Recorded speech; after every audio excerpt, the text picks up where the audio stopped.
Buenas tardes. Hola amigos y amigas de la revista Seguridad Minera del Instituto de Seguridad Minera ISEM. Muchas gracias por su asistencia. El reinicio paulatino de las actividades productivas en varios sectores económicos de nuestro país implica retomar contactos con los riesgos ya identificados, así como incorporar los nuevos riesgos como consecuencia del COVID-19. El desafío está en identificar y aplicar las medidas más adecuadas para reducir al mínimo los riesgos y mitigar, por supuesto, los efectos, al tiempo que se obtienen los resultados esperados desde el punto de vista de la productividad, la seguridad y la salud.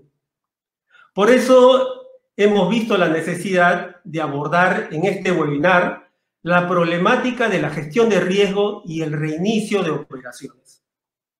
El conferencista invitado es el ingeniero Eduardo Flores Figueroa, gerente de gestión de riesgo de la empresa ESSAC.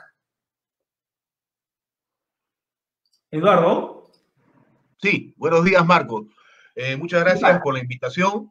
Muchas gracias a todos los presentes por su tiempo. Vamos a ver en esta hora algunos puntos centrales sobre el tema de gestión de riesgos de seguridad y salud de trabajo, pero enfocados a este nuevo riesgo que ha entrado en la organización. Bien, permíteme. Sí, dime, Marco. Sí, permíteme, en primer lugar, presentarte ante nuestros asistentes de esta tarde. Perfecto. Eduardo Flores Figueroa tiene más de 30 años de experiencia en las áreas de operaciones mineras, desarrollo de proyectos, suministro de equipos y tecnologías industriales. Desde hace 20 años desarrolla su carrera profesional en el área de la gestión de riesgo de seguridad y salud ocupacional, medio ambiente y calidad, tanto en minería como en diversos sectores industriales y de servicios en Sudamérica.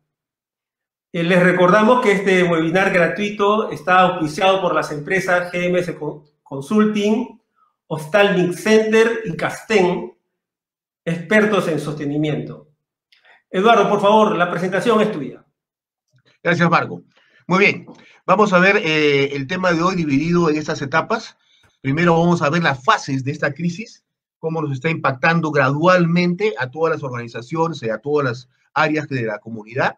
Veremos el concepto de salud ocupacional, sobre todo el enfoque de salud pública.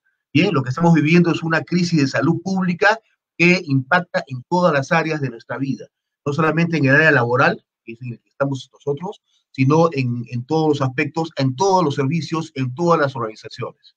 Luego veremos algunos puntos sobre la planificación de la gestión.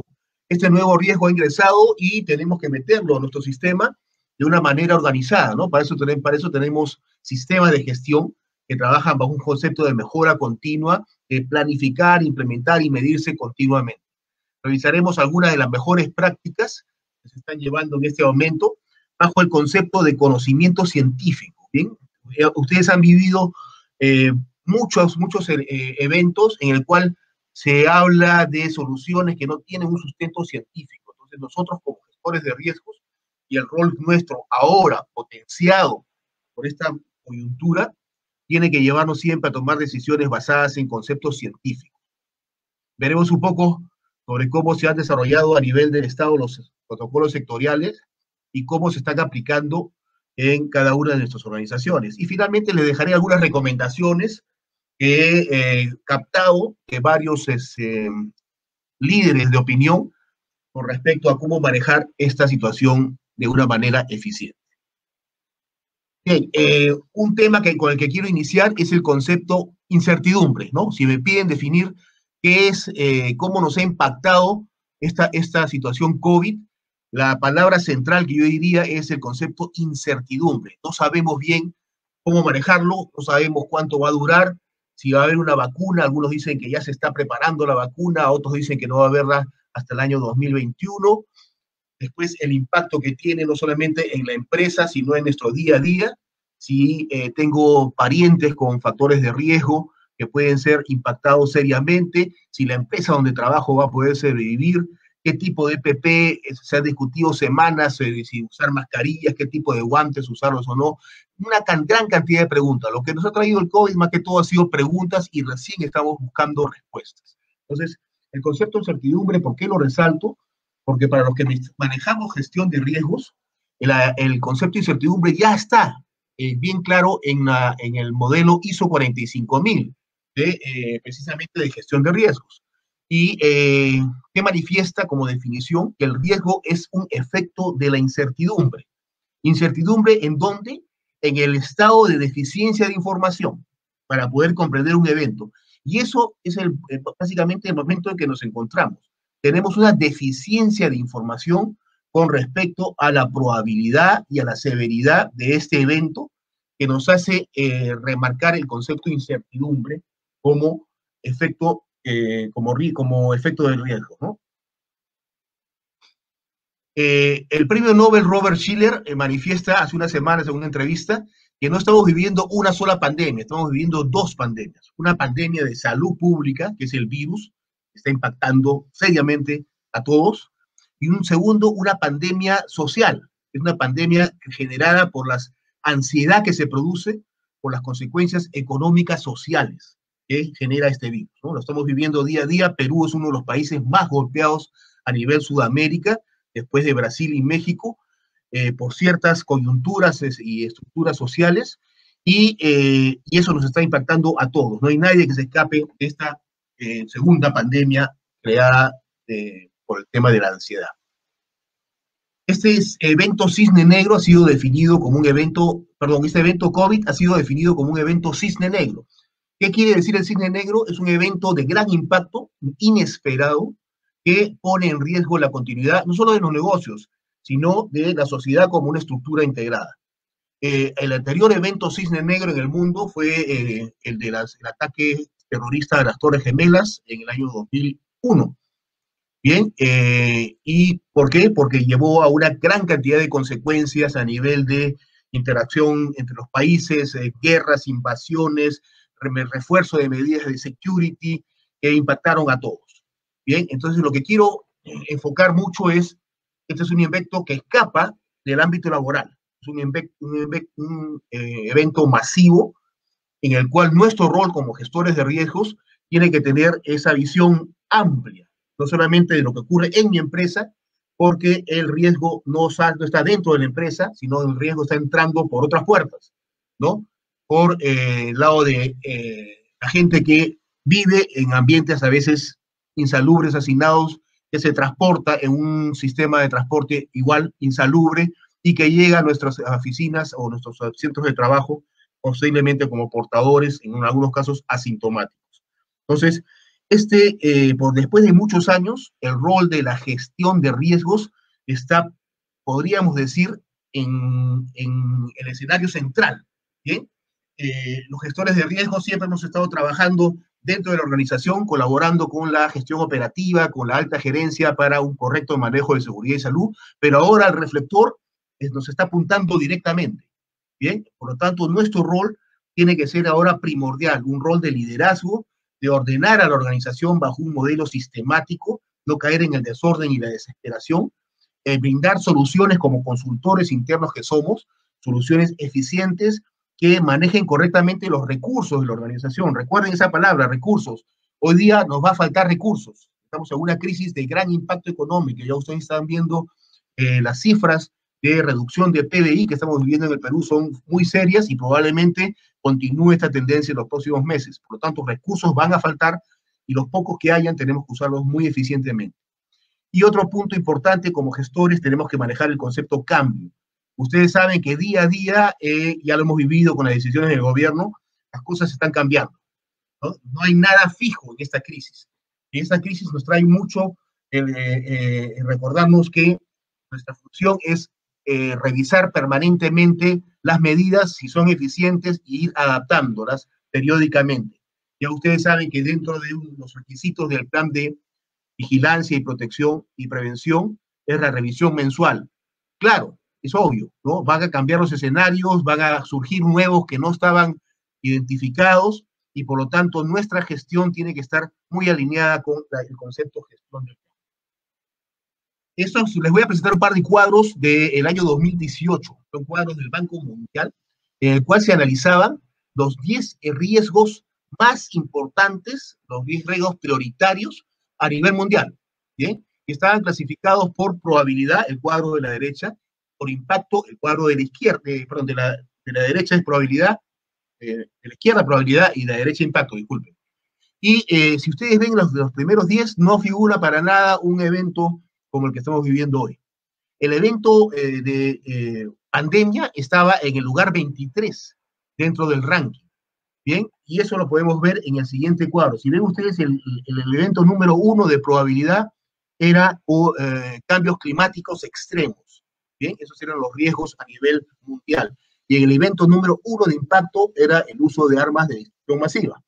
Pero si nos vamos al cuadro ya graficado en eje XY, donde el eje X es la probabilidad y el eje Y el impacto, veremos que en el cuadrante de mayor impacto y mayor probabilidad está en el listado que hemos visto anteriormente, y en el cuadrante de la izquierda está el tema de pandemia, ¿no? Con una probabilidad bajo del promedio y un impacto en el nivel medio. O sea, estaba rastreado, pero nadie lo consideraba como algo que poner en nuestra lista de prioridades, ¿no? Entonces, así nos ha agarrado esta pandemia, nos ha agarrado muy poco preparados y menos para un país como el Perú con tantas deficiencias como la que estamos viviendo. Entonces, esta crisis que estamos viviendo es una crisis que va a tener una crisis de mediano y largo plazo. Tiene varias fases, tiene básicamente 3 fases. La fase de seguridad, y es la fase número 1, es la fase que hemos vivido en estos primeros meses, en preocuparnos en no enfermarnos, ¿no? Y que la enfermedad no se esparza en la organización o en la sociedad. Esta fase de crisis de A1, que es la etapa de seguridad, perdón, generalmente muchas de sus organizaciones ya la están viviendo y están pasando a la fase 2. La fase 2 es la fase de impacto, de comenzar a desarrollar el concepto de dónde está el impacto en este evento, que probablemente ustedes ya se están dando cuenta por su evaluación de riesgos, está en todas las etapas de la organización. Y finalmente la fase 3 de recuperación. Bien, regresando a la fase 1, básicamente todas las organizaciones han activado sus comités de crisis, ¿no? Eso es súper importante, que todas las áreas con poder de decisión estén manejando esta situación y con una consultoría de los expertos en gestión de riesgos, sobre todo el especialista médico, ¿no? Aquí los médicos tienen un rol primordial, son la última palabra en cuanto al tema de seguimiento de la pandemia. Y por supuesto, este comité de crisis ha activado mecanismos de comunicación, de soporte a las personas que han enfermado, y estamos preparando algunos procedimientos críticos, como en el caso, por ejemplo, de respuesta a emergencias para casos COVID. En paralelo ya estamos viviendo también desde hace un mes, 2 meses, el concepto de la fase de impacto. Ya estamos sabiendo, conociendo dónde nos está impactando, qué procesos de nuestra organización están seriamente impactados. Por ejemplo, transporte, ¿no? Transporte aéreo está paralizado, turismo está con la soga al cuello, y por lo tanto estamos viviendo en nuestras organizaciones también fallas en la cadena de suministro. Hay proveedores que no pueden entregarnos porque están paralizados. Hay una capacidad de respuesta interna debilitada porque tenemos personal que está enfermo. Hay problemas de flujo de caja básicos, ¿no? Hay todo el nivel, toda la economía se ha contraído y la cadena de pagos está seriamente golpeada. A mí no me pagan y yo probablemente no pueda pagarles a mis proveedores. Y también tenemos el escenario macro, que son las decisiones del gobierno, que parece que todavía es bien difícil, ¿no? De tener un manejo seguro y claro, con un tema tan grande de incertidumbre, pero el gobierno también ha tenido algunas decisiones que, claro, ahora todos somos entrenadores después del partido, pero que estamos viviendo y que parece que han impactado seriamente en ciertos aspectos que pudieron haberse hecho mejor. Y finalmente la etapa de recuperación. Esto va a venir después, ¿no? Cuando ya hayamos controlado un poco los impactos, lo tengamos claros, hayamos establecido planes de continuidad de negocios. La etapa de recuperación nos va a pedir que rediseñemos procesos. Hay procesos que antes exponían demasiado al personal a este riesgo COVID. Tenemos que rediseñarlos a diseñar instalaciones, bajar el perfil de riesgo de ciertos puestos que se exponían demasiado al contacto. Vamos a tener que rediseñarlos. Vamos a tener que hacer un trabajo muy fuerte de enfoque al cliente, qué es lo que va a necesitar el cliente en los próximos meses. Los negocios se van a rediseñar. Mucha gente está pensando, algunos han sufrido seriamente el impacto y otros están pensando en nuevas formas de negocio, por lo tanto nuestros servicios también van a tener que ser reajustados. Y un punto súper importante, sobre todo para nosotros los mineros, es el concepto del impacto comunitario. Sabemos que vivimos en una sociedad en la cual se están generando muchos conflictos socioambientales y una ramita más al fuego va a ser el tema COVID, ¿no? Cuando estos casos COVID puedan llegar a comunidades y probablemente la mina vaya a tener que jugar un rol ahí en el manejo de los riesgos a nivel comunitario. Esta parte de las siguientes láminas la preparó una consultora nuestra, la doctora Catherine Álvarez. Ya ella está trabajando con el equipo de ESAC en el tema de soporte a nuestros clientes para el tema de esta pandemia. Y ella me recomendó que trabajara estos pequeños puntos, ¿no? Que estas preguntas que tenemos que ir viendo a nivel de cada una de nuestras organizaciones. ¿Cómo está la gestión interna de la salud con respecto al COVID? ¿Cuántas personas han infectado? Si las estamos rastreando, si las estamos identificando. ¿Qué tan infeccioso es el virus en nuestro entorno? ¿Bien? Según nuestra disposición de instalaciones y nuestros procesos. ¿Qué podemos hacer cada uno? Recuerden, tenemos marcos generales que son los protocolos sanitarios, pero ese marco general tiene que ser traducido a una gestión propia. Esa es la clave de nuestro éxito. El marco general a una gestión propia de acuerdo a nuestro entorno, nuestra realidad, nuestros recursos, para que podamos ser eficientes en la respuesta. ¿Qué se sabe hasta ahora? Les he insistido mucho en el concepto científico, ¿no? Tenemos que tener decisiones basadas en recomendaciones de organismos serios. Y he tomado algunas nomás de las últimas que he validado con organismos de primer nivel, como la OMS, la Organización Mundial de la Salud, la CDC, que es el Centro de Control de Enfermedades de Estados Unidos, y estos son puntos ya comprobados científicamente. El virus es de origen animal, no se ha inventado un laboratorio. Es el 7º virus similar, ¿ya? O sea, que tiene ese origen tipo coronavirus. Y es muy similar al virus que tuvimos en el año 2003. No sé si recuerdan que hubo no llegó a ser pandemia, pero hubo un impacto en Asia con el virus del año 2003.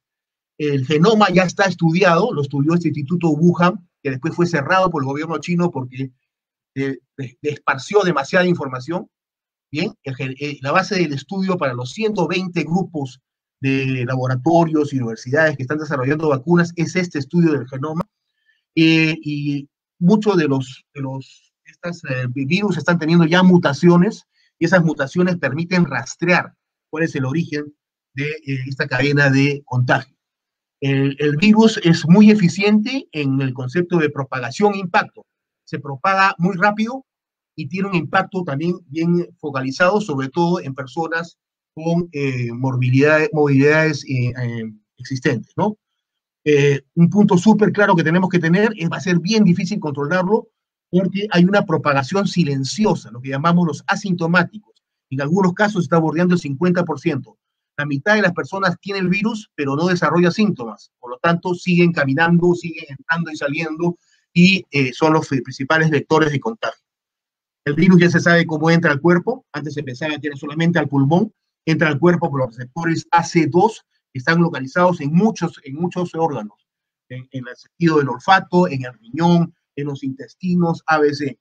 Y lo más probable, lo que dice ya los grupos que están trabajando fuertemente en el desarrollo de la vacuna, es muy poco probable que se desarrolle para el 2020. Entonces, guiémonos en nuestras decisiones por conocimiento científico. Vayamos siempre a respaldarnos en organizaciones de primer nivel que tengan una base sólida en el tema de sus opiniones. Como saben ustedes, esta es una pandemia, que es un tipo de epidemia de gran impacto, de impacto internacional. Es un factor de salud pública, ya más que y es tan impactante que ya pasa a ser un factor no solamente de salud laboral, no está dentro de la empresa, está en toda la organización. Y por lo tanto, cuando entre a la organización, tenemos que manejarlo como un nuevo riesgo dentro del sistema de gestión de riesgos. Los riesgos anteriores no han desaparecido, siguen ahí. Ahora tenemos uno más que cargar dentro de la organización. ¿Cómo se propaga? Ya sabemos, aquí no voy a insistir mucho, ya sabemos que se propaga a través de gotas, pequeñas gotas, microgotas, a través de las expulsiones que hace un individuo, y por lo tanto también ya sabemos que el triángulo de control está súper claro, ¿no? Evitar la cercanía, es decir, establecer la distancia social, mucha higiene, mucha limpieza y el uso de mascarillas para la propagación. Eso es una recomendación mundial, todo el mundo lo maneja, eso no debería ser ya un tema más de discusión. ¿Qué está funcionando? Como decía, distanciamiento, el contacto con las personas, y me voy a centrar en los momentos que vienen mucho en el tema de comportamiento y responsabilidad individual. ¿Bien? Una vez que yo me manejo correctamente en las herramientas de gestión del virus, mi mascarilla, mi distancia social, debo estar permanentemente, nosotros como gente de riesgo, estamos viendo siempre dónde está la posibilidad, tenemos que estar siempre con los ojos y formar a nuestra gente para que sean unos identificadores de comportamientos inseguros con respecto a la presencia de ¿no? Gente que esté viendo cómo trabaja el compañero, si usa bien la mascarilla, si las áreas están manteniéndose con una correcta higiene, no le dejemos toda la carga al jefe de seguridad, esparzamos esta labor en la organización para que cada uno sea lo que se denomina en medicina un héroe colectivo. ¿Bien? Cada uno no solamente cuidándose uno mismo, sino cuidando a los demás compañeros. Este es un concepto súper importante porque nos resalta siempre el tema preventivo. Salgan siempre a la calle pensando de que el otro está contaminado. No demos nunca por seguro de que no hay una persona contaminada. Si yo sé que la persona que me va a vender en el mercado, que me va a atender en el banco, que va a estar conmigo en el bus, es una persona contaminada, estaré reforzando un comportamiento seguro con respecto a las medidas que se han establecido. Las recomendaciones de la doctora: trabajen equipos multidisciplinarios, siempre con una presencia de un departamento médico. Aquí, indudablemente, los comités de crisis deben estar liderados por la gente que tiene la capacidad de decisiones y recursos en la organización. Enfoquen siempre esto como un problema no de salud ocupacional, sino de salud pública, con impacto a nivel social. Refuercen siempre el concepto de exposición. Traten siempre, la primera concepto es, traten de no exponer al personal, solo en casos súper necesarios, poder romper la barrera de exposición y hacer algo presencial.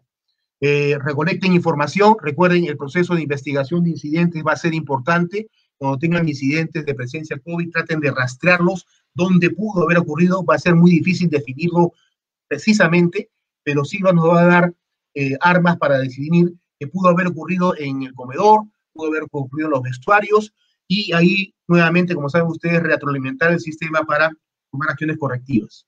Bien, hagan seguimiento antes, durante y después en estos procesos de investigación, y en el proceso hiper, que ya me imagino que todos ustedes lo han recorrido, identifiquen no solamente los riesgos por puestos de trabajo, sino riesgos por áreas y procesos. Eso voy a tocar un poquito más adelante. Y como recursos, siempre tenemos que resaltar que esto es un riesgo nuevo, va a haber que tener recursos nuevos. Ya estamos viviendo el tema de EPP COVID, ¿no? Que antes no estaba rastreado ni presupuestado, y por lo tanto tenemos que generar un área de presupuesto para todo este control, incluyendo los exámenes, ¿no? Las pruebas que tenemos que hacer periódicamente. ¿Qué no hacer? Número uno, no suponga que lo sabe todo. Bien, el conocimiento sobre este tema es tan nuevo, recién tenemos 6 meses, estamos reaprendiendo, por lo tanto, estén ustedes como gestores de riesgos al día. No dense una media hora, 1 hora al día para meterse en algunas páginas que les voy a recomendar ahora, para que vean cómo se está moviendo este tema COVID a nivel científico y qué recomendaciones se generan a nivel de los institutos más importantes. Bien, cada persona es un caso especial, cada persona tiene un índice de masa corporal, tiene enfermedades previas, entonces cada persona tiene que tener un tratamiento muy especial. Aquí no es paquetes que se estandaricen para todo el mundo, el departamento médico lo va a manejar así. Y luego seguir trabajando. Van a haber casos, lo más probable es que muchísimos de nosotros, de nuestros trabajadores, se infecten. Hay que tratar de, por supuesto, de mantener las barreras vigentes, pero no bajar la guardia. estamos trabajando contra un riesgo nuevo y por lo tanto estamos aprendiendo en el camino. ¿Cuál es la estrategia que les recomiendo? La estrategia es el ciclo de mejora continua, lo que nosotros manejamos dentro de los sistemas de gestión, ¿no? Número uno, dentro de la etapa de planificación, la evaluación del riesgo. Ahí quiero resaltar el concepto un poco más allá de la ley, ¿no? La ley peruana nos pide evaluación de riesgo por puesto. Aquí tenemos que ampliarla al concepto de evaluación de riesgos. Si bien manejamos por puesto, tenemos que incorporar el concepto áreas de trabajo y procesos, ¿ya? Muchas veces la evaluación por puesto pierde algunas veces el concepto de área y el concepto de proceso. Nosotros tenemos que refrescarlo ahora porque nos va a enriquecer el proceso de evaluación. En la implementación, ya ustedes, como ustedes saben, ya las medidas están casi estandarizadas de lo que sabemos hasta ahora. Todos los organismos están recomendando prácticamente lo mismo. Mantenga ambientes limpios y aplique la jerarquía de control. Vamos a verlo en un cuadro dentro de unos momentos, la famosa jerarquía de control que para nosotros es el día a día, no lo es para el resto de la gente, ¿no? Entonces es un buen momento para resaltar que hay controles que son más eficientes que otros y tiene que haber una implementación gradual de estos mismos. Por supuesto, monitoreo a través de exámenes médicos, mediciones, temperaturas, ABC, para ir siempre monitoreando a nuestra población. Y el último punto, súper importante, comportamiento seguro. El sistema de gestión no es en sí complicado, ¿bien? Está basado en ese trípode de distanciamiento, EPP y higiene, pero lo más difícil en este tema va a ser el comportamiento seguro. ¿Cómo refuerzo el comportamiento seguro? Una vez que hemos trabajado este enfoque de evaluación de riesgos, ¿no? Como les decía, tienen que trabajarlo con una visión complementaria de áreas críticas, sobre todo en zonas de higiene, comedores, preparación de alimentos, vestuarios, zonas de procesos críticos, donde haya mucha exposición de trabajadores, ver cómo manejamos el tema para poder bajar la exposición. Y otro punto importante, muchas de sus organizaciones han estado paradas o ciertas áreas o toda la organización por mucho tiempo y el rearranque conlleva muchos riesgos. Por lo tanto, les recomiendo que revisen todos los procesos críticos que han estado parados para una puesta en marcha adecuada. Y, por supuesto, también integrar no solamente el riesgo dentro de la organización, sino en toda la cadena del día a día de nuestros trabajadores, desde el hogar, el transporte y el impacto en la comunidad. En el siguiente cuadrito les tengo un poquito el concepto de manejo de riesgo por procesos, y es así como lo han manejado los restaurantes, ¿ya? En el caso de los restaurantes, lo que están haciendo delivery, están manejando una cadena de riesgos por procesos, ¿no? Desde el suministro, la preparación, la recepción, la preparación del alimento y el despacho. En cada una de esas fases han analizado los riesgos y están fijando las medidas de control.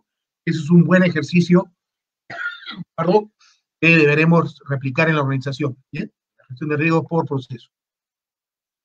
Y como les mencioné, el concepto de jerarquía de control. Nosotros conocemos que existe una jerarquía de control. En este caso, COVID, las etapas más efectivas, que son eliminación y sustitución, van a ser muy difíciles. No tenemos vacuna para eliminarlo y no podemos sustituir el COVID por otro bicho. Entonces, tenemos que centrar en las últimas 3 etapas. Controles de ingeniería, es decir, rediseño de áreas y procesos. Controles administrativos, es decir, enseñarle a las personas cómo trabajar de manera más segura. Y último nivel de control, como ustedes siempre saben, el EPP, ¿bien? Entonces, ese esquema que esté claro, debemos de fijar primero dentro de mi organización qué controles de ingeniería debo aplicar, puedo aplicar, son viables con mis recursos, luego preparar estándares y procedimientos y citar a mi gente, y finalmente adecuarlos a cada uno con los EPPs según el nivel de riesgo que tenga. Estos 3 niveles de control, ya tenemos algunas herramientas que seguro ustedes ya están aplicando. A nivel de ingeniería, se insiste mucho en los conceptos de ventilación cuando trabajamos en espacios cerrados, revisar los sistemas de ventilación y la eficiencia de los sistemas de filtros. En la colocación de barreras físicas, como están viendo ustedes, ahora se usa mucho el tema de barreras físicas en áreas de comedores o de oficinas, con estos paneles de plexiglas, y de limitación de áreas, ¿no? La idea es que, recuerden el concepto, bajar la exposición al máximo posible. A nivel de controles administrativos, los procedimientos de trabajo, capacitación al personal sobre estos procedimientos, comunicación, mantener al personal comunicado sobre los riesgos, los casos, las áreas. La persona que sabe dónde está el riesgo va a actuar para tratar de evitarlo, por lo tanto, si está más informado, va a tener y un proceso, por supuesto, de distanciamiento. Y a nivel de protección personal, ya sabemos, las mascarillas, la herramienta número 1, y en casos específicos de riesgos, protección especial que la pueden ustedes definir con sus proveedores de equipos. Y monitoreo permanente, medir si todo lo que estamos haciendo es eficiente, medir el monitoreo al ingreso del personal que entra a trabajar, al reingreso del personal que ya estuvo infectado con COVID, control regular y periódico, un monitoreo del distanciamiento. Recuerden, ya no solamente el área de seguridad, sino todos debemos estar con esa mentalidad de verificar si mis compañeros cumplen o no cumplen con las medidas de control, y un permanente concepto de limpieza y desinfección en todas las áreas de trabajo. Quiero resaltar algunos temas que tocó en el último webinar ISEM, el psicólogo laboral, porque, como les dije, mucho tiene que ver este éxito que tengamos con el tema de comportamiento. Aquí nuestro compañero me mencionó la teoría tricondicional, es súper importante, que para poder tener éxito en la implementación de herramientas de gestión, tenemos que poder implementarlas, es decir, que el ambiente de trabajo sea adecuado. Eso entra un poco más en las responsabilidades de los gestores de seguridad y de los jefaturas de seguridad. Tenemos que saber hacer las cosas, y eso entra por el lado de procedimientos adecuados y capacitación al personal por los procedimientos. Y el punto más importante, tenemos que querer hacer las cosas. Tenemos que motivar hacia un comportamiento seguro. Eso es muy difícil, como lo hemos visto ahora en los casos críticos en la sociedad peruana. Mucha gente no se ha comportado adecuadamente porque no ha podido implementar estas medidas. ¿Por qué? Porque en el ABC del comportamiento que revisamos también el miércoles pasado, los comportamientos son visibles, pero atrás del comportamiento es lo que ya tenemos el antecedente, lo que no vemos, por qué la gente se comporta de alguna manera. Y en algunos casos hemos visto que los comportamientos han tenido una base coyuntural. Gente que tiene que salir todos los días a hacer compras, víveres, porque no tiene refrigerador. Bien, ese es un tema ya coyuntural que me obliga a un comportamiento inseguro. Lo que queremos buscar dentro de nuestras organizaciones, ya nos olvidamos del ambiente social si no vamos a la organización, es lograr un comportamiento seguro, como reforzando las consecuencias positivas. Tenemos que trabajar esto día a día, 24 horas, repetirlo 1.000.000 de veces, porque es la única manera de que el comportamiento se vaya generando, se vaya incorporando como una cultura de seguridad en la organización. ¿Bien? Reforzar comportamientos seguros, ya lo sabemos, distanciamiento, higiene, reforzando permanentemente las consecuencias positivas. Si lo haces, no te enfermas. No enfermas a tu esposa, no enfermas a tus hijos, no enfermas a tus padres. ¿Bien? Eso tiene que estar en el día a día, el concepto de responsabilidad individual para un comportamiento seguro. Como le decía, lo que ha ocurrido en el Perú es un caso de estudio. No sé si ustedes están viendo noticieros de otros países, y la gente se pregunta por qué el Perú, que tomó medidas a tiempo y medidas adecuadas, la está pasando tan mal. Entonces ahí, igualito, cuando hacemos investigación de incidentes, el por qué de algo visible nos lleva a fallas del sistema. En este caso son fallas del sistema nacional. La informalidad, 70% del país es informal y vive al día a día. La pobreza, que no me permite, por ejemplo, como les decía, comprar una vez por semana, porque yo tengo refrigerador, pero mucha gente no lo tiene. El hacinamiento es parte de un concepto de pobreza. Mucha gente vive en espacios reducidos. Y otro punto importante, la falta de civismo, la falta de cultura hacia el respeto de las normas, ¿no?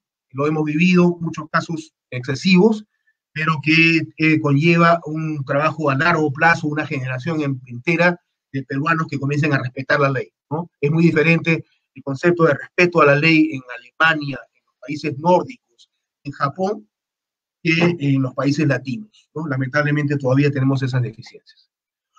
Bien, protocolos y gestión de cambio, ya se les mencioné, todo va a cambiar día a día, ustedes tienen que estar revisando sus protocolos, sus decisiones, sus herramientas de gestión, cada vez que haya la oportunidad de un incidente, saquen el jugo, investiguen qué falló del sistema para poder desarrollar soluciones nuevas y ir mejorando el sistema.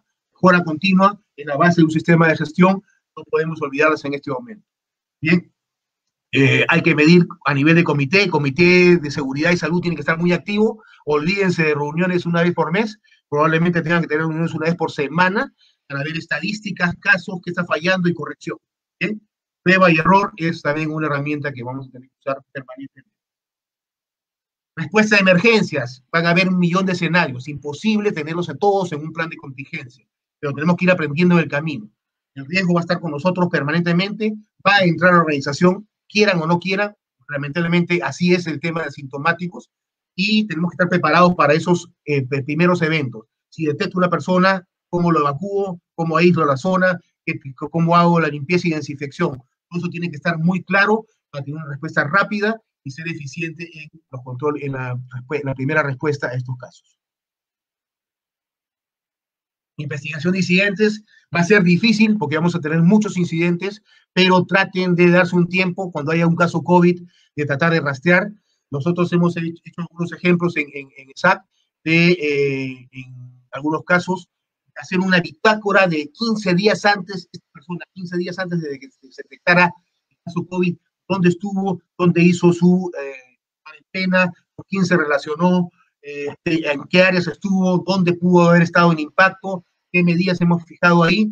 Así hagamos todo el proceso de investigación para buscar esta fase clave, ¿no? ¿Qué control falló? Si sé qué control falló, podré mejorarlo y ir mejorando la eficiencia del sistema. Algunas recomendaciones que les doy. He estado como consultor que soy, estoy al día a día buscando trabajar mucho con organizaciones de primer nivel. La primera semana fue una locura porque habían 1, 10, 20, a la semana tenía 100 sitios que tenía que estar chequeando, era imposible. Así que comencé a reducir y dije, ok, ¿cuál es mi función? Mi función es seguridad y salud en el trabajo. Esto es un tema de salud pública y yo me desarrollo como ingeniero de seguridad y con mucho impacto en el área minera. Entonces comencé a cortar un poco mis fuentes de información y al final día a día hago una actualización con esto, ¿no? La OMS, Organización Mundial de la Salud, y la OIT como organismos mundiales. ¿Bien? La OIT capta las ideas de la OMS y las traslada al ámbito ambiental. Y en instituciones especializadas les recomiendo que estén al día porque hay muchas guías, hay muchas orientaciones, hay muchos gráficos que podemos rápidamente utilizar como herramientas de capacitación en nuestros sectores. Es el CDC, el Centro de Control de Enfermedades de Estados Unidos, la OSHA, que es la Oficina de Seguridad y Salud del Ministerio de Trabajo de Estados Unidos, la Sociedad de Ingenieros de Seguridad, de Profesionales de Seguridad, la ASP, y finalmente para nuestro sector, el sector minero, la EMSA. La EMSA también está recopilando temas CDC, OSHA, y los está un poco traduciendo al ámbito minero. Ahí van ustedes a encontrar guías, protocolos específicos para ciertos sectores. En el Perú todavía recién estamos desarrollando ciertos protocolos. La CDC probablemente tenga ya protocolos muy específicos para sectores, por ejemplo, para transportistas de carga para minera. Hay un protocolo. Entonces, por ahí podemos encontrar mucha información relevante. Otra organización que ha abierto sus bases es la ISO. La ISO ha identificado todos los protocolos que tengan que ver con gestión COVID y están gratis. ¿Bien? Los pueden bajar de la página ISO. Por ejemplo, ahí les he puesto algunos protocolos de controles operacionales, como equipos médicos y ventiladores, unos protocolos de procedimientos, de biotecnología y procedimientos médicos, y otros protocolos de gestión de riesgo, como el 22, de continuidad de negocio, y el 31 de gestión de riesgo. Así que aprovechen la coyuntura, ya tienen a ustedes herramientas de primer nivel para una orientación correcta en el tema de gestión. Y finalmente, este tema, ya se nos está acabando el tiempo, el foro, hace unos días hubo un foro en Estados Unidos entre 3 organizaciones líderes de las que les mencioné anteriormente, ¿no? La ASSP, las asociaciones de profesionales de seguridad, la NSC, la National Safety Council, el Consejo Nacional de Seguridad, y la Asociación de Higienistas de Estados Unidos. Y ellos llegaron a estos puntos, ¿no? Están trabajando ahora en conjunto, están trabajando los 3, antes eran muy celosos de sus trabajos, ahora se han juntado en un comité para trabajar los temas globalmente y resaltan esos puntos. Mucho tenemos que hacer trabajo de colaboración, ya no, yo tengo y es práctico, difúndalo, ¿ya?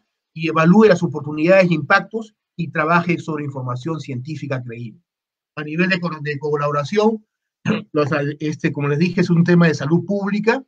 Tienen que ver ustedes qué está funcionando en su sector, qué empresas líderes están siendo exitosas, Ya las empresas están abriendo mucho de sus protocolos, pueden encontrarlos en Internet y vean en los sectores cuáles son los casos de éxito, que pueden dar herramientas para su caso particular.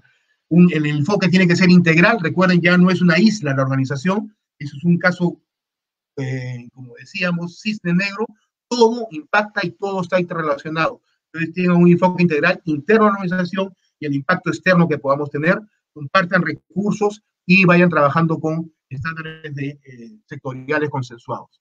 Oportunidades, como les dije, para nosotros como gestores de riesgo se abren muchas oportunidades. Es una de las 3 carreras que van a estar en el bolo en los próximos 3 años.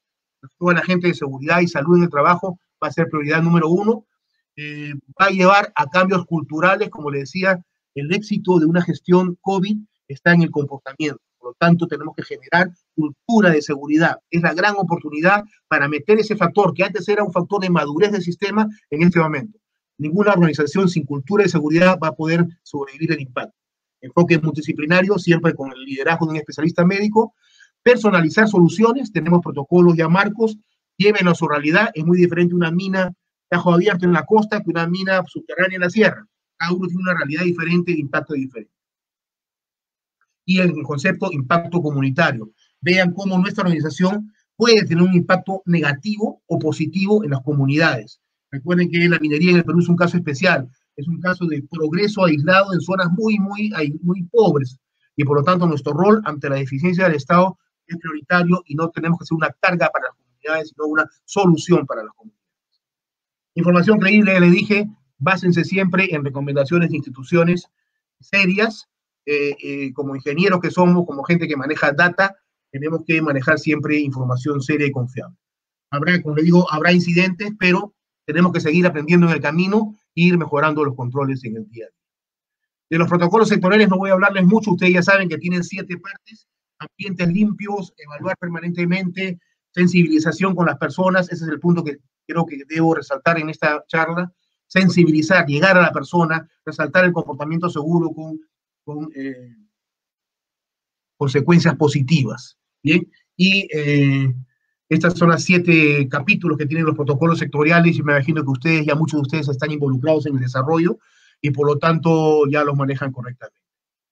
Recomendaciones finales, comité de crisis, más que nunca, tenemos una crisis mundial, el comité de crisis tiene que estar reuniéndose, nosotros lo hacemos día a día, todas las mañanas nos juntamos para ver los casos, las soluciones, la revisión del plan de contingencia, casos específicos y consultoría a clientes. Rol de los gestores, nuestro rol es ahora primordial. Nunca más vamos a estar tan en el foco de atención como en esta crisis. Entonces, tenemos un rol responsable, un rol de guía, de ordenador, de manejar sistemáticamente la crisis. Adaptar, personalizar su sistema de gestión al nuevo riesgo. Bien, consideren que ese concepto es bien importante, les va a ayudar mucho. Todos estamos infectados. Y sobre eso, sobre el peor escenario, tengamos las medidas de control. Personalicen sus herramientas, compartan información con sus pares, llamen a la gente que están, sus compañeros, que están trabajando en otras operaciones, cómo están haciendo esto. El momento de compartir es hoy para tener una idea mucho más global y sobre todo trabajen mucho en el tema de comportamiento y responsabilidad. Esto no funciona si cada uno no asume el concepto de responsabilidad personal y para eso hay que comenzar a crear una cultura de seguridad. Muy bien, Marco, con eso creo que cierro esta presentación y creo que quedo a tu disposición si es que hay preguntas. Claro que sí, Eduardo, muchas gracias. Bastante interesante lo que nos has compartido, especialmente sobre lo que los profesionales deben tener información cierta, valedera, de organismos, organizaciones que puedan ser tomados como referencia, ¿no? Estamos, lo digo como parte integrante de un medio de comunicación, de una institución, estamos bombardeados con informaciones falsas, noticias a veces bien intencionadas, pero mal fundamentadas. En este contexto creo que deberíamos impulsar información que permita, ¿no?, sobrellevar de la manera más apropiada estas circunstancias.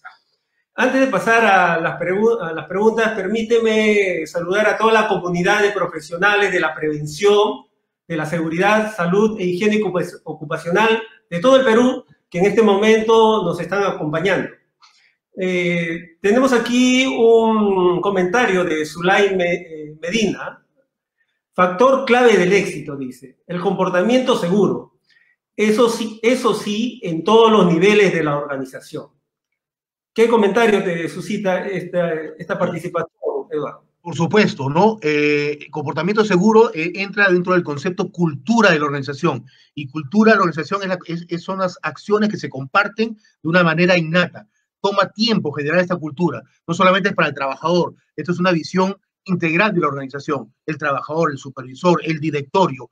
Muchas veces hemos hablado, yo lo he visto muchas veces en auditorías, que hablamos de comportamiento seguro, pero simplemente lo enfocamos en los trabajadores. Y el gerente de la mina, cuando sale a su casa, se va fumando en el carro a velocidad, sin cinturón, ¿no? Entonces, es un tema de cambio cultural que tiene que impactar en todos los niveles de la organización. Y recuerden, el liderazgo y el ejemplo tiene que venir de arriba, ¿no? Es muy importante que la gente vea que su gerente general, su jefe, su gerente de operaciones, es el primero que está implementando las medidas de control, porque ahí sí le da mucho más peso a todo lo que estamos explicando. Sí, el participante Lenin Carlos Cuellar pregunta, ¿cuál es su opinión sobre los casos de infectados por COVID-19 en las minas? ¿Qué cree que ha fallado? Y si el hacinamiento en los dormitorios puede ser, ¿no? ¿Cree que se debe poner como agenda prioritaria en la evaluación de riesgo los campamentos en las minas? Y él afirma que hasta la actualidad no se han tomado en cuenta este tema. Sí, no puedo responder precisamente por ningún caso, ¿no? No estaba involucrado en la investigación, así que puntualmente no puedo precisar. Pero sí, si hay casos en minas y sabemos que los hay, ya ha habido un registro, la semana pasada había un registro que habían ya como cerca de 15 minas con varios casos, que significa que hay ciertos controles que están fallando. Como le decía, el proceso de investigación de incidentes tiene que llevarnos a dónde están esas fallas, pero muy probablemente sean por temas de exposición. Y las áreas donde hay esa exposición, por ejemplo, vestuarios, campamentos, comedores, pueden ser el punto rojo, ¿no? Lo que se llaman los puntos calientes. Ahí tenemos que fijar qué tipo de controles se han establecido, si todavía son puntos posibles de contagio, y trabajar sobre esas áreas con las medidas de ingeniería que tenemos, ¿no? De limitación, bajar el número de rotaciones, aumentar el número de rotaciones de guardia, tal de que haya la menor exposición posible. El ingeniero Jan Lostanao hace un par de preguntas. Con respecto a la norma de la cuarentena previa al ingreso a las minas, si puedes darnos algunos comentarios respecto a, primero, realizar la cuarentena en el campamento minero, en la locación controlada por la empresa minera, o que cada trabajador propio de terceros lleve a cabo la cuarentena previa en casa, considerando que en muchos casos el tránsito hacia la operación no se logra en una sola jornada. Y el otro aspecto de la pregunta es sobre el costo que conlleva mantener el personal aislado y las pruebas. ¿Quién debería asumir ese costo? Bien, en el primer caso, el tema es importante fijar el tema de exposición, ¿no? Como les digo, hay que tratar de bajar la exposición lo más posible. Por lo tanto, a nivel de las pruebas, perdón, la primera pregunta era con respecto, Marco, ¿me repites? Sobre dónde se debería realizar la cuarentena. La cuarentena. La cuarentena es un tema médico, ¿bien? Entonces, yo cuando hablo de temas de psicología laboral y temas médicos, soy muy cauto porque no es mi campo. Pero básicamente la cuarentena también tiene que estar ligado a eso, al concepto de exposición. ¿Dónde hago una mejor cuarentena para tener menos expuesto al personal? Sobre todo en el tema de las debilidades de la cadena. Recuerden que una de las debilidades de la cadena es el transporte. Si hago una cuarentena fuera, lejos del área de trabajo, estoy exponiendo nuevamente al transporte. Entonces, lo ideal es hacer la cuarentena en el punto más cercano para evitar la exposición del personal. Esa sería mi recomendación. Ahora, cada organización tiene que manejar según sus recursos. Recuerden, hay organizaciones que están mandando a la gente a hoteles, otras que no pueden hacerlo. Entonces, según los recursos, tenemos que buscar las alternativas más viables de cuarentenas que bajen el nivel de exposición para el ingreso del personal. Y en el segundo tema era del costo. El costo, ahora el riesgo COVID es un riesgo que es parte de la organización, es parte de la gestión. Por lo tanto, yo sé que el tema de recursos es escaso en la organización, pero es parte de nuestra gestión manejarlo. Por lo tanto, el tema de las pruebas van a tener que ser responsabilidad de la organización. Va a ser un costo nuevo, tenemos que asumirlo en la estructura de costos, pero tiene que ser manejado por la organización, ¿no? El participante Percy Apolo Rositer hace una atingencia. Los casos de exposición e infección en cada mina son diferentes. Las condiciones de trabajo son distintas, él menciona. Sí, claro, por supuesto, como les decía, ¿no? Cada mina es una realidad diferente. No puedo establecer un estándar para cómo se infecta a alguien en mina. Cada caso es diferente. Por lo tanto, cada área de gestión tiene que, como les decía, hacer una investigación del proceso. ¿Cómo se infectó la gente del grupo de la mina A? ¿En el comedor? ¿En el bus? Eso tiene que hacer un proceso de investigación para ver dónde estuvo la falla del sistema. Cada organización es un mundo diferente. No podemos aplicar reglas a rajatabla en estos casos. Acá hay un par de preguntas que están relacionadas, tanto de Susi Fernández como de José Luis, no mencioné el apellido, pero hacen mención al sistema de trabajo en la mina. Primero, si el sistema de trabajo en la mina podría minimizar el riesgo al COVID, y por otro lado, si sobre los protocolos de salud y seguridad están relacionadas al control del personal en COVID, ¿no? Sí, con respecto al tema de horario de mina, ustedes saben que tenemos horarios muy especiales, jornadas de trabajo muy especiales, y el concepto es que las cuarentenas son de 14 días. Por lo tanto, si yo puedo filtrar al personal que ingresa luego de una cuarentena y lo voy a tener 28 días dentro de mina, básicamente lo voy a tener en una cuarentena interna, ¿no? Si que tengo las medidas internas de control bastante buenas. Entonces, la idea es manejar jornadas de trabajo que permitan asegurar procesos dentro del ciclo de vida del virus que se mantengan en esos estándares de 14 días. Y la última pregunta, ¿cuál era, Marco? Sobre los protocolos, ¿cómo se está realizando el control de personal en materia de COVID, ¿no? Bueno, ya saben ustedes que hay un protocolo de vigilancia médica, el protocolo de prevención, vigilancia y control tiene uno de los elementos, ese concepto de vigilancia médica en el cual están las recomendaciones. Hay algunas minas que tienen sobre este protocolo, van un poco más allá. Recuerden siempre, el marco legal es la línea base, lo mínimo que tenemos que cumplir. Hay organizaciones que tienen ya estándares corporativos más altos, pero básicamente es uno de los pilares del plan COVID, ¿no? Del plan de vigilancia. El proceso de vigilancia médica tiene para los casos que mencioné, ¿no? Ingreso de personal nuevo, ingreso de personal que ha estado infectado, y cada uno de los casos tienen un esquema establecido. El participante Augusto Valle menciona un aspecto que está relacionado a uno de los ítems que al final de tu presentación hiciste mención. Dice, algunos mandatarios locales, y yo supongo que debe decir algunas autoridades locales, sugieren que el contagio de trabajadores podría ser peligroso para las comunidades, omitiendo que el virus viene de las comunidades hacia la mina. Exacto, eso es lo que les dije. Va a haber, de todas maneras va a ocurrir, en que el tema COVID va a ser una bandera más para los conflictos socioambientales. Bien, cuando ocurra un caso en la comunidad, es muy, muy interesante lo que dice el señor. Generalmente el caso COVID va de la comunidad y entra a la mina, ¿no? Pero cuando salga de la mina y entre a la comunidad, nos van a echar la culpa. Entonces, hay que estar preparados. Dentro del plan de contingencias tenemos que tener ese escenario cuando se produzca un caso COVID en comunidades de trabajadores que han estado en la mina. Lo primero que va a salir es un tema de, oye, la mina está infectando a la gente y nos la manda enferma. Entonces, ¿cómo vamos a tener que trabajar sobre eso? Hay que ponerlo en el plan de contingencias, hay que tener una visión de manejo ahí de comunicaciones y de controles con la comunidad. El participante Santiago Cabero menciona el factor psicosocial con nuevas jornadas prolongadas desde 30 días a más en algunas empresas mineras y sumado los nuevos hábitos laborales incrementarían, opina, un riesgo del que muchas veces pocos controles se le ponen. ¿Cuáles serían las mejores estrategias para afrontar este riesgo que se ve repotenciado? Sí, ¿no? Las jornadas laborales en minas son, pues, son irregulares, ¿no? No es la vida normal de una persona.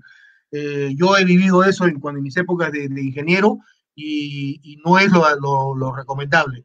Ahora hay que ver, no sé si hay organizaciones que están haciendo jornadas de más de 30 días, no he visto ningún caso, pero tenemos que tener en cuenta de que si bien para la productividad el tema de jornadas largas es positivo, no lo es para el tema de salud mental de las personas. Nosotros como gestores de seguridad y salud tenemos que ver el enfoque de salud mental.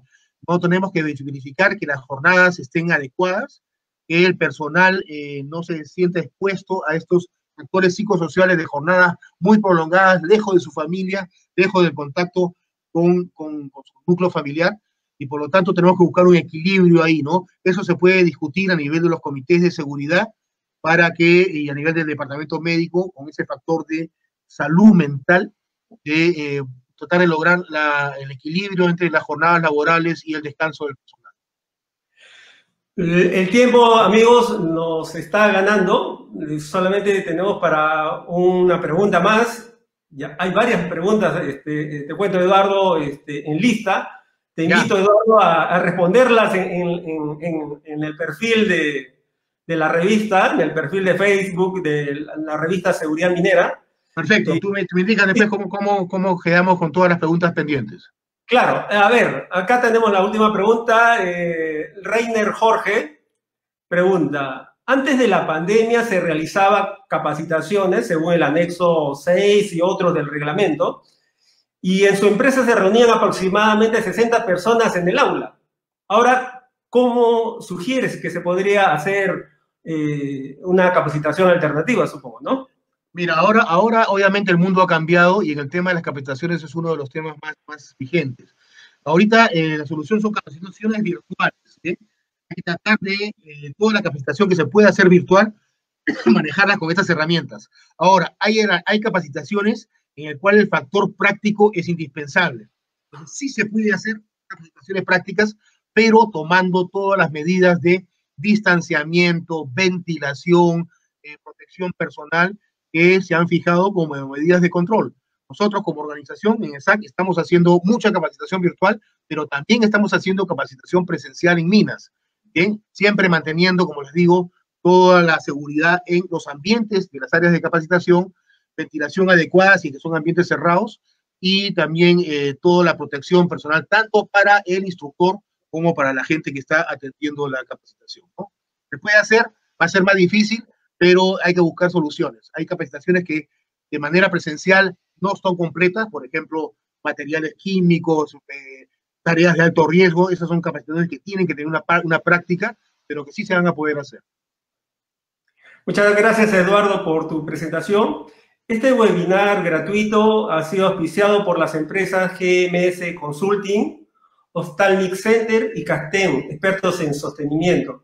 Amigos y amigas, les recuerdo que el próximo miércoles vamos a tener un webinar gratuito también sobre creación de equipos de trabajo efectivos mediante la metodología de Lego Serious Play, a cargo del consultor certificado Pablo Alvarado. Y el 1 de julio tenemos un webinar sobre plan de vigilancia ante el COVID-19 y recomendaciones al respecto, ¿no? A cargo de la ingeniera Eulalia Medina. Les recuerdo que la edición 159 de nuestra revista Seguridad Minera ya se encuentra en distribución. Si deseas, puedes suscribirte a nuestro boletín gratuito mediante la página web revistaseguridadminera.com y llegará a tu casilla de correo. Cuídese mucho y hasta pronto. Gracias. Muchas gracias, hasta luego. Bien, gracias Marco. Me despido, muchas gracias.